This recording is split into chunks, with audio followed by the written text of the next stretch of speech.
Thank you for coming, sir. Please allow me to introduce these two. This is the Traveler, and next to him is his travel companion, Paimon. Ah, yes, my daughter has mentioned them from time to time. It's a privilege to finally meet them in person. But we may skip all the pleasantries for now. What is the important matter you wish to discuss with me today? Well, we wanted to bring this transaction record to your attention. There's something on this record that we're all pretty curious about.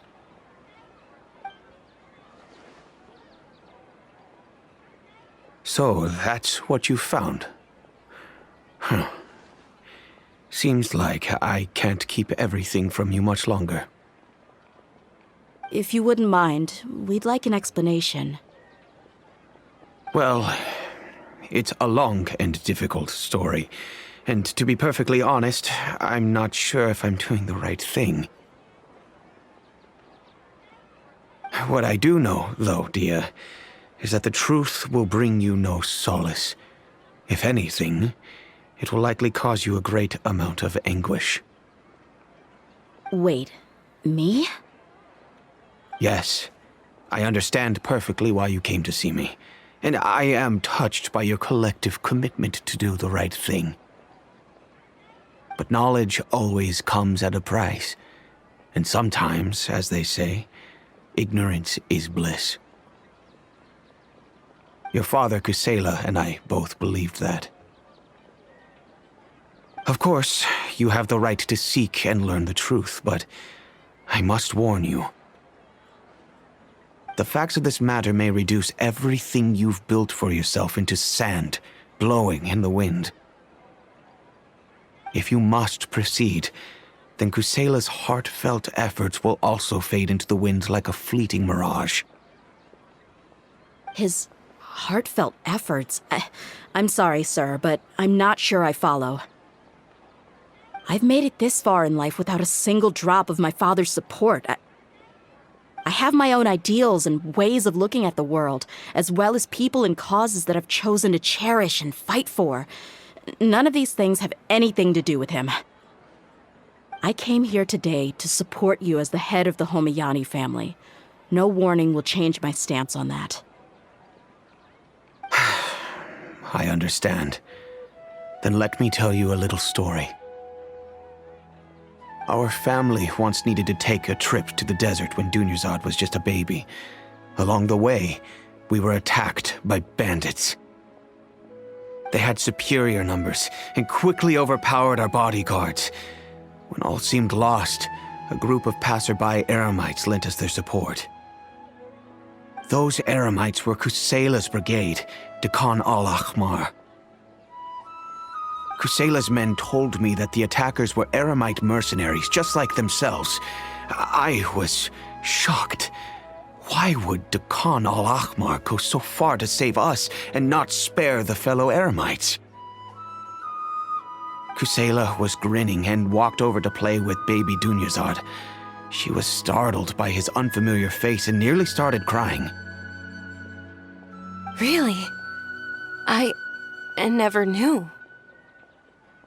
He said that he had no particular reason to help us. He just took pity on us because he had a daughter about the same age.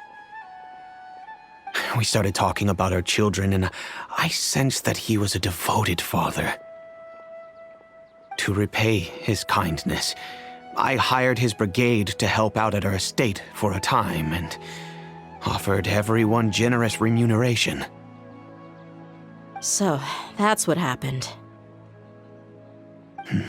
It was many years before I saw him again.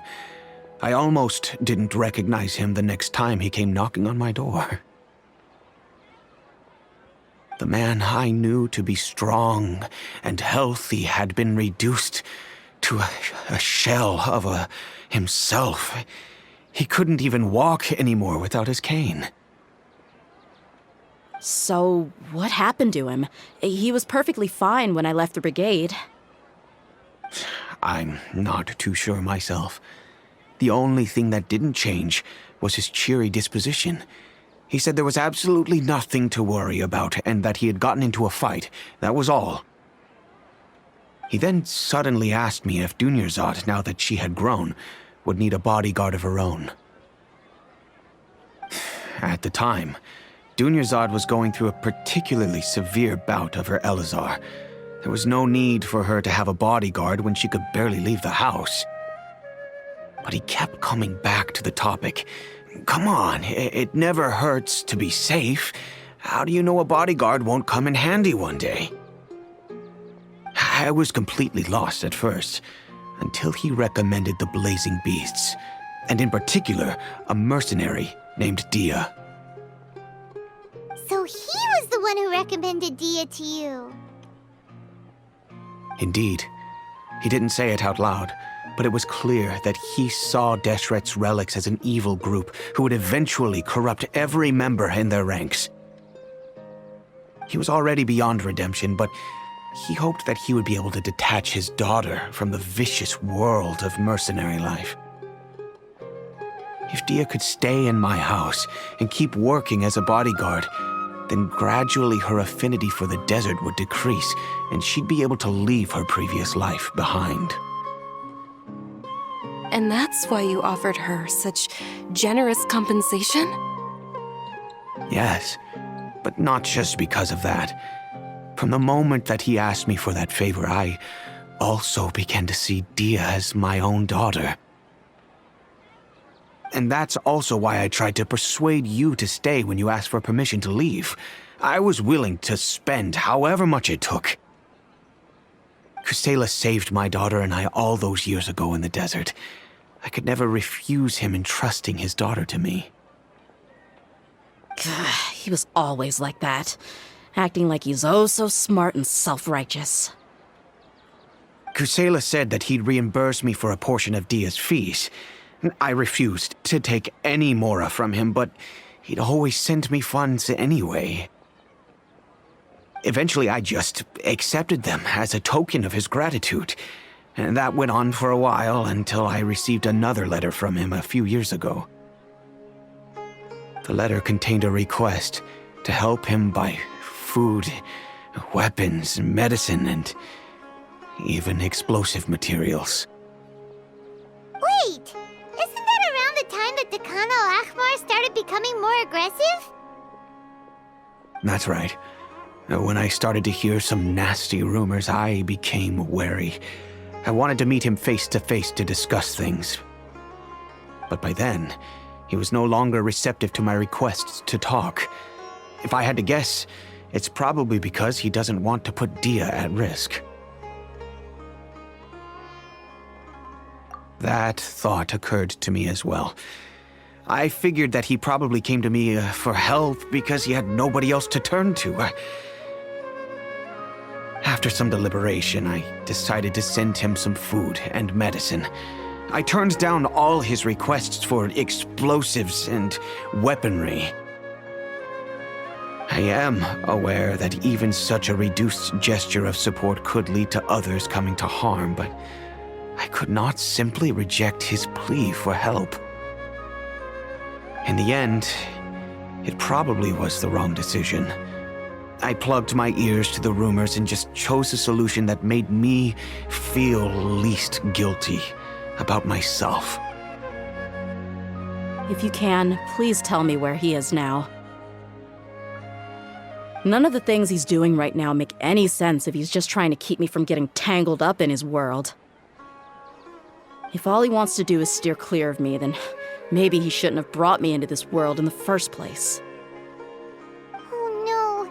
Dia, please don't feel that way. I'm just angry because I can't wrap my head around any of his actions. I don't know. I really don't know. I don't think I can do it. But I guess you do have a point. We haven't uncovered the whole truth yet. We still need to figure out his exact actions and reasoning for these last few years. I'll do my best to help. Of course, anything between the two of you would need to be resolved between you and him alone. I don't know Kusela's exact whereabouts. Outside of supplying his brigade with some goods, I tried my best to avoid getting involved any further with him. However, there's a man on the list named Jawed. He used to be a mercenary in the desert and is now a member of the Corps of 30.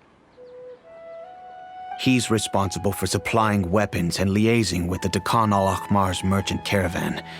I think he should know Kusela's whereabouts. I've heard that he likes to have a few drinks alone and enjoy the cool wind at night outside the tavern. Maybe you'll be able to find him there. Understood. Thank you, sir. Then I guess this is bye for now, unless... I'll stay and be with my father here. To be honest, I'm still a little dazed and haven't finished processing everything quite yet. My father has indeed done something wrong, but if I think about it, I'm also not sure if there was a right way to handle this problem. I feel like our only course of action is to turn everything we know over to the Corps of 30 and let them render judgment. Yes. I am prepared to accept whatever verdict they choose. It's time to face my mistakes.